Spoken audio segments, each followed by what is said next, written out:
How was your day at work, honey? We've been missing you so much. Any plans on when you'll be coming home? I'm really sorry, but I can't make it home tonight. You should go ahead and get some rest now. Are you working late again tonight? I've noticed you haven't been getting much sleep lately. Are you sure it's all right to be at the office so late once more? I'll be all right, don't worry. I have a ton of work that needs to get done tomorrow. So I've decided to stay at a hotel near the office tonight. It'll be easier for me to catch some sleep that way and be back to work fresh and early in the morning. What about Harper's basketball game tomorrow? You're still planning on being there, right? Oh, shoot. It totally slipped my mind.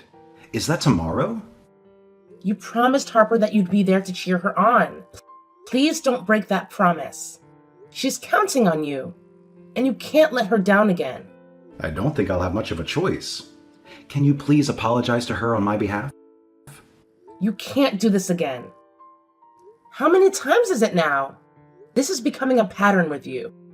You make promises to Harper, like being there for her school play, and then you cancel at the last minute. It's not fair to her. And it's not fair to me either. I know. I feel awful about it too. I really can't make it tomorrow, though. Please let her know that I'm sincerely sorry. Lately, all you seem to do is isolate yourself with work. We hardly get to see you anymore. Can you please make an effort to be home on Saturday? Can't someone else handle the workload just this once?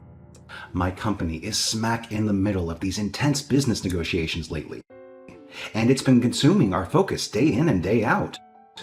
I've been juggling a lot, and tomorrow is literally my only shot at getting my regular work done. Remember when I mentioned this to you? Well, here's the deal. One of my colleagues is giving it their all to snag the same promotion I've been eyeing. It's creating even more pressure on me. I'm telling you, I've never been busier in my life. I really need you to understand where I'm coming from on this. This colleague, the one you told me about before, is like my rival now. I can't afford to lose to him. If I take a day off amidst these crucial negotiations, it's almost guaranteed. I want to talk to you about Harper. She's been incredibly dedicated to practicing for this game, and she's genuinely excited to demonstrate all the hard work she's invested. It's heartwarming to witness her enthusiasm. I can honestly say I've never seen her this excited about anything before. I don't think you fully grasp the impact it would have on her if you don't show up. It would be really disheartening, and she would feel let down. I'm stuck between a rock and a hard place here. Tell me, what do you expect me to do? I understand that Harper will have other games, but this promotion opportunity might be my only shot. I need to prioritize it. I promise. I'll make it up to her and be there for the next game without fail. How many times have I heard that from you? Not once have you made it to any of her games. I get it. Work is important and all, but you've been neglecting your responsibilities to our family. You haven't shown up for a single school event. Not one game. It's like you don't even realize how much you mean to her. She needs to see that you're there for her, that you care. Can't you understand that? You should see how sad and lonely she gets when you're not around. Can you please just stop? You're not helping matters by going on like this. The reason I'm putting in all this effort at work is to take care of both of us. The harder I work, the more money I bring in. It's as simple as that. Yeah, I get it. I know making progress in your career is important. What's the point if it means sacrificing time with the ones who mean the most? You're already earning enough to take care of us in your current position. So why push yourself so hard? Whoa, hold up. Is that what you're trying to say? That all the work I'm putting in is just pointless? Let me remind you that our entire way of life, the money we have, the house we live in, it's all because of my job. Don't try to deceive me. Your work is all about you, isn't it? It's about trying to climb the ladder and show off to everyone. It's got nothing to do with truly providing for me and Harper. If it did, you'd make an effort to be there with us. If you keep making your work the number one priority all the time, one day you'll wake up and realize just how distant you've become from your own family. Distant? What are you talking about?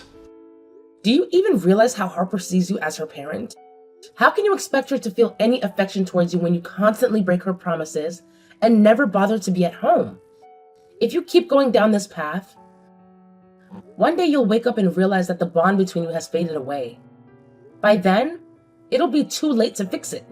You'll see that the affection she has for you now won't be the same. Wow. By your words, it sounds like you might not love me anymore either.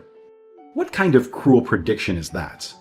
It's because you hardly show any affection towards Harper. What do you expect?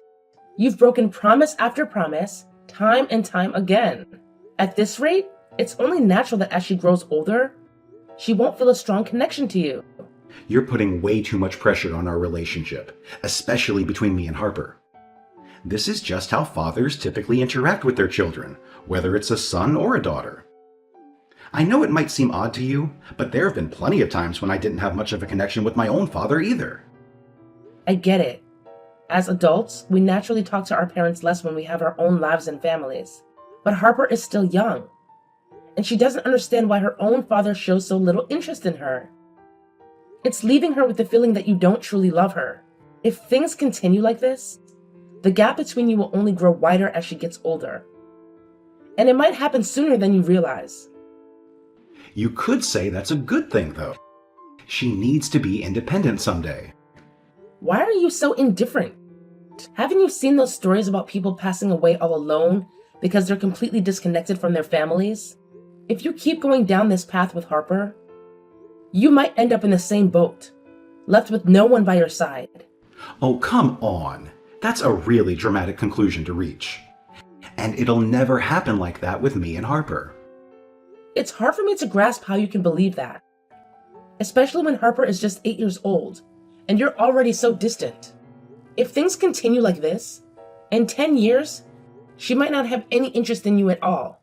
How can you be okay with the idea of not having any kind of relationship with your own daughter? Of course I'm not okay with that. I do want us to have a good relationship. Really?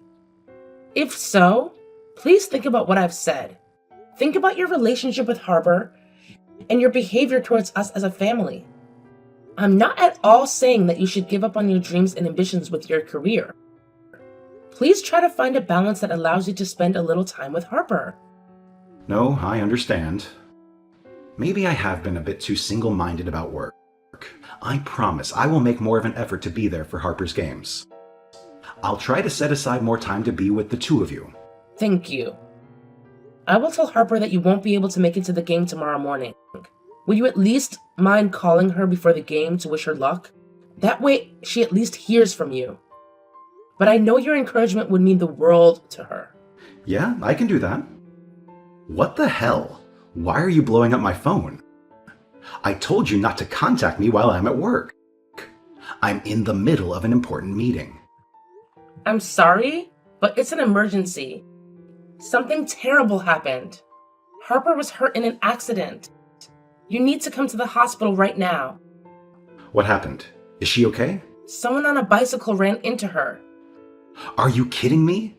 It was just a bicycle accident? Don't contact me about this kind of thing unless it's serious. But she was bleeding. Yeah, that happens in minor accidents, the same as major ones. You are totally overreacting to a bicycle accident. These things happen. I'm telling you, it wasn't just a bike accident. If you would just listen to me for a second, you need to come to the hospital. I'm not leaving work for something as small as this. Do not bother me at work for this kind of thing. I have to go back to the meeting now. You can take care of this yourself. No, wait. Please don't ignore me. You don't understand. I'm finally done working for the day. I'm sorry about earlier. Like I said, I got your calls in the middle of an important meeting.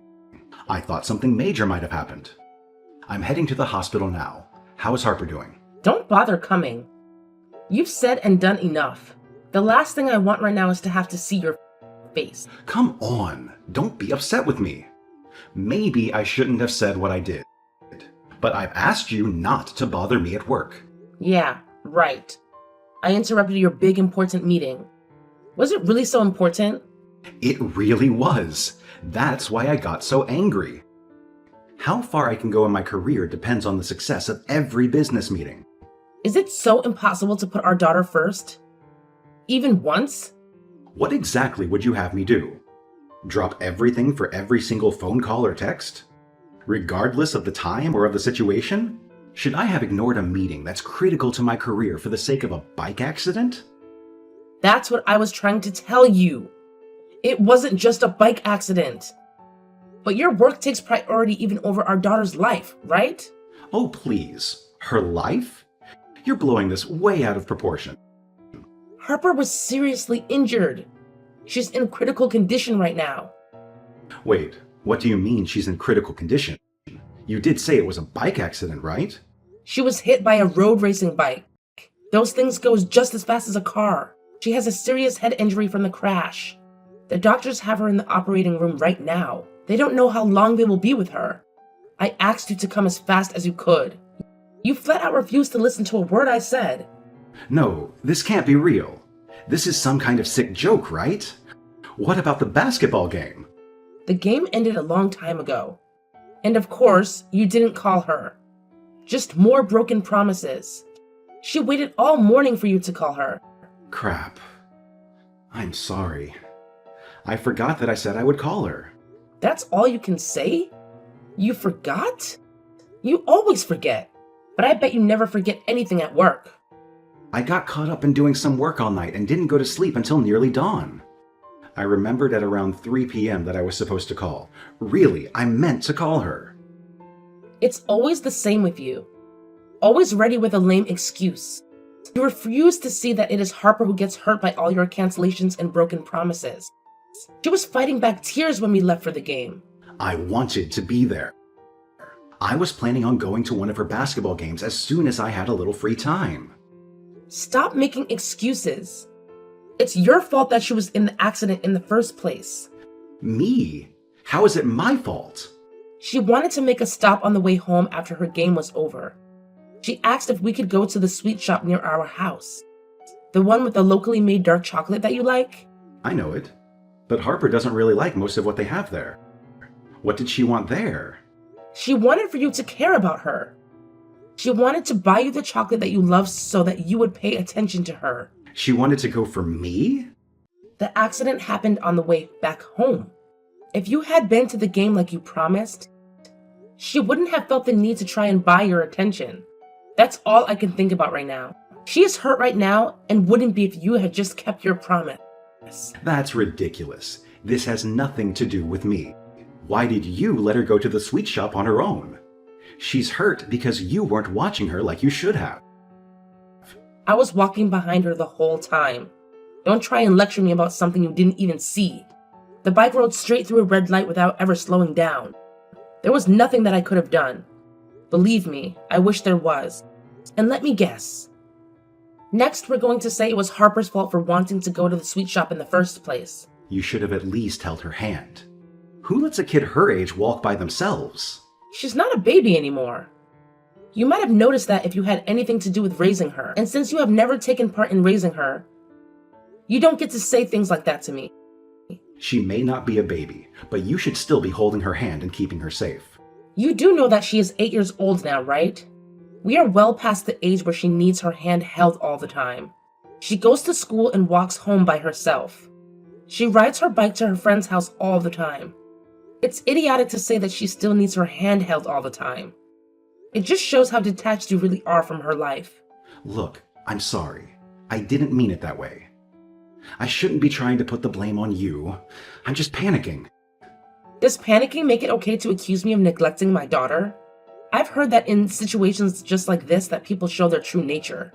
I guess now I know how you actually feel about me. I'm glad I finally understand. You want to relieve yourself of any blame by putting it all on me. No, that's not it. I don't believe you. Have the doctors said anything else about Harper? Is she going to be okay? Hey, why aren't you responding? What happened? How is Harper? Any improvement? What do you mean? You haven't had any interest in your family before this. Why would you suddenly care now?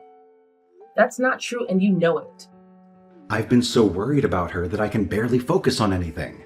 I haven't been able to get any work done for the past 3 days. Have you spoken to your parents in the last few days? Unlike you, they rushed to the hospital as soon as they could when they heard she was injured, and their home is further away from the hospital than your office is. Yet they still managed to beat you here. I know. I was wrong. How many more times do you want to hear it? I didn't react when you slapped me because I know I deserved it. Do you remember the looks on both of our parents' faces when you finally arrived? I hope their cold looks made you feel unwelcome. It was a relief when your mom and dad kicked you out of the room. They just wanted me to give you some space and told me to try not to upset you for a little while. Dad said you were angry enough without me being in the room and to just let you be. Your father said that, did he? If you had stayed in the room any longer, I don't think I would have been satisfied with just slapping you. Look, I know you're upset with me, but please come back home. Let's talk about this in person. Besides, your parents' house is even further from the office. It would be easier for you to visit Harper if you came back home. Absolutely not. I told you. Your face is the last thing I want to see right now. I can handle the commute from here. But I can't take care of this house forever on my own. I don't know what I'm doing trying to take care of the house. At a time like this, you're worried about who is going to take care of household chores? Surely you can manage to take care of things as simple as sweeping and laundry on your own. I can't believe this. I am so fed up with you. No, that's not what I meant. I just meant that the house should be clean for when Harper comes home from the hospital. As far as that goes, the state of the house doesn't matter. She's not going back there when she's released from the hospital. If you are worried about the house being dirty, you should probably learn how to take care of it yourself. What? What do you mean Harper won't be returning here? Harper woke up. She did? That's great! But she may never be fully healed.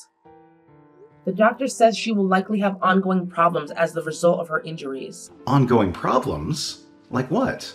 She has a memory disorder now. She has lost all her memories of you. Memories of me? Yes, just you. She remembers who she is, who I am, and who her friends from school are. She doesn't remember me at all? Absolutely nothing? But I'm her father! That's true. Yet somehow her memories with you are the only ones that she can't seem to recall. How could she forget me? How is that even possible?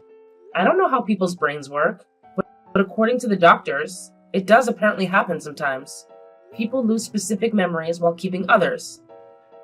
But the memories can return, right? There have to be cases where a person's memories come back after they lost them. I have no idea. It could turn out to be a temporary thing, and her memories gradually return over time, or it could be this way for the rest of her life, and her memory never returns. But this doesn't make sense. How can she only forget one person? Her own father? Doctors say they can only guess, but I think it's because she's been hurt by you so many times. I think forgetting you is a way that Harper protected herself. What the hell does that mean?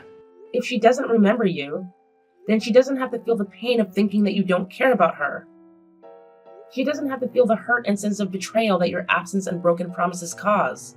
Yes, it means she loses her memories of you and won't feel any affection toward you. But she also doesn't have to deal with your rejection anymore. Betrayal? Did I really hurt her as bad as that? To the point that she wanted to forget about me? Honestly, I don't know. It's only a guess. But it is strange that, out of all the people she knows, you are the only one she forgot. To be honest, I wish I could forget about you too. What are you saying? Please, don't joke like that. It's not funny. Who said I was joking? I've already been in contact with an attorney. He is beginning the process of filing for a divorce. Wait, now you want a divorce? I can't do this anymore, Lucas. I can't even look at you anymore, not without thinking about how Harper getting hurt in so many ways. The only feeling I have left for you is disgust. I don't understand. You don't love me anymore? I don't. And I can't continue living my life with you. Please, don't say that. I can make it up to you. I'll be better than I have been. A better man, a better husband, a better father. I swear I will. I never should have left you and Harper alone so much. I realize that now. How many times did I warn you this was coming? How many times did I beg you to see? You can say you're sorry until you're blue in the face. I don't believe you'll ever change. No matter what I said, you never listened. It's too late now. This time is different. I can change. I don't believe you. Harper and I will not be let down by you anymore. Look, I understand how you feel, but divorce is not the answer. I don't want to live without you. Whether it happens now or somewhere else down the line, it will happen. It would be impossible to fix this. We can't go back to being the family that we were before. Our family will be torn apart. That's not true. I don't feel any love for you anymore. Not after this. And to Harper, you're already just another stranger on the street. The family we were is gone. Please, I'm begging you. Don't cut me out like this. Please don't kick me out of my own family. You were the one that purposefully isolated yourself from our family and focused solely on work. If anyone cut you out of the family, it was you. The inevitable result of your decision to isolate yourself is that your child would forget you. I divorced him not long after that. Both his parents and mine supported me in the divorce, even though he fought me every step of the way. But eventually, our families were able to talk to him into seeing reason and agreeing to the divorce. I received child support money from him every month to help raise our daughter. I heard that ever since he started having to live alone, he hasn't been able to focus on his work at all. His work performance dropped drastically after he lost a fierce competition with his colleague. He fell into depression that started his life on a downward spiral. And he ended up leaving his career behind altogether. Just for Harper, she was released from the hospital and has recently been able to start walking to school on her own again. The doctors were worried that there may be damage to her brain that they weren't able to detect. But so far, she has had no problem returning to her studies. She smiles more and is livelier than she ever was before her accident. She has not mentioned or asked about her father even once. Either she simply doesn't remember, or she is trying not to remember him. It's impossible that she will never remember him at all. But as long as she is happy, that is all that matters to me. That's all I have ever wanted for her.